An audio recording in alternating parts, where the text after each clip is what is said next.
أعوذ بالله من الشيطان الرجيم بسم الله الرحمن الرحيم يا أيها الذين آمنوا اتقوا الله حق تقاته ولا تموتن إلا وأنتم مسلمون صدق اللہ العظیم۔ حاضرین و ناظرین، یہ درس نمبر 252 ہے، 252، اور سورہ آل عمران کی آیت نمبر 102 ہے۔ اللہ تبارک و تعالیٰ نے جو بات اس میں بتائی ہے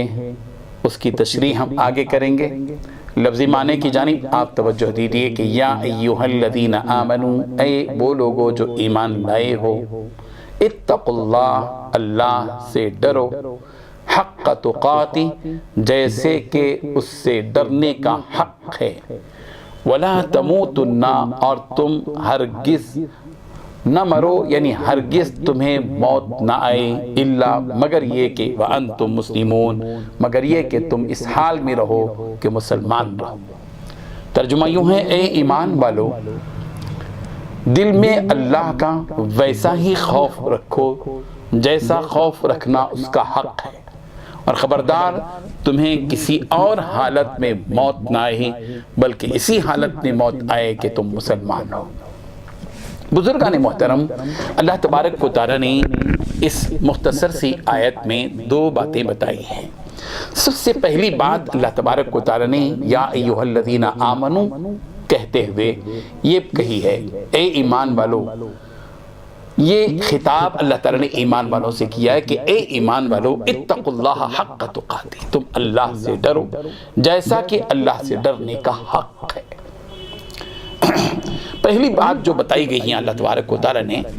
اس میں اللہ تعالیٰ سے ڈرنے کا جو حکم دیا گیا ہے، یوں ہی نہیں کہا گیا کہ اللہ تعالیٰ سے ڈرو، بلکہ ساتھ ہی ایک لفظ لگا دیا گیا کہ حق تقاتی، اللہ سے ڈرو ایسا جیسا کہ اس سے ڈرنے کا حق ہے۔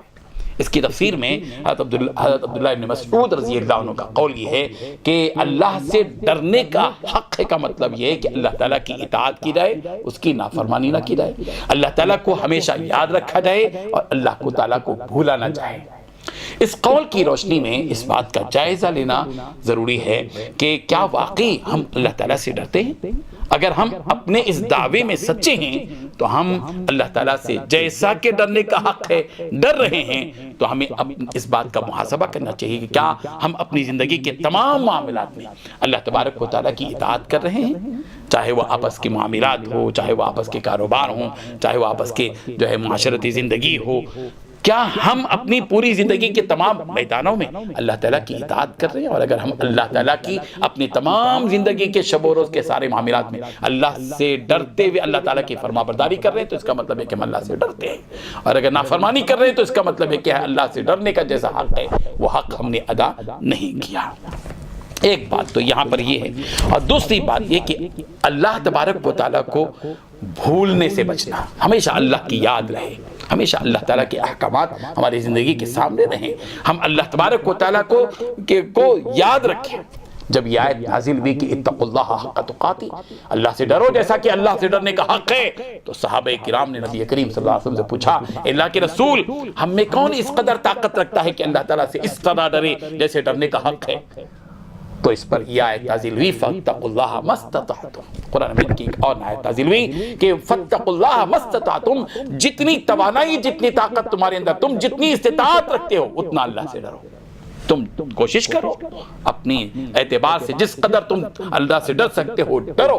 یہ بات کہی گئی۔ بعض مفسرین نے یہ بھی کہا کہ حق تقوی کیا ہے؟ حق تقوی یہ ہے کہ اللہ تعالیٰ کے معاملے میں کسی کی ملامت اور برائی کی پرواہ نہ کی جائے اور ہمیشہ انصاف قائم رہے۔ اور بعض نے یہ فرمایا کہ اس وقت تک تقوی کا حق یہ ہے کہ آدمی جس قدر اپنی زبان کو محفوظ رکھ سکتا ہو رکھے،